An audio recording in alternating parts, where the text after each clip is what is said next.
sabi ni Torre na nakikita na niya daw si Pastor na lumulusot sa mga pader. Sinong mga naka-witness nun? Maraming mga KUGC members na Marami kami.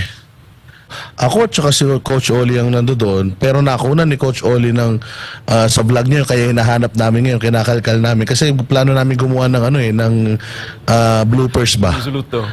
Oo, gusto namin gumawa ng bloopers tungkol kay Tori kasi napakatanga talaga sabi, ang dami niya talagang doon napakadami naming mga bloopers talaga sa kanya kasi dumating pa nga sa punto kasi ako malakas ako mang-asar talaga Sabi ko dito na lang ako makakabawi sa kanya kaya every time nakaharap ko siya, inaasar ko siya hinahanap ko sa kanya yung panghanap ng tibok, sabi ko General Torre, ang tagal mo na nandito, paikot-ikot ka na, 10 beses ka nang bumalik dito. Ang sinasabi niya nga kasi is, iniikot-ikutan daw sila ni Pastor. Sabi ko, 3,000 kayo rito.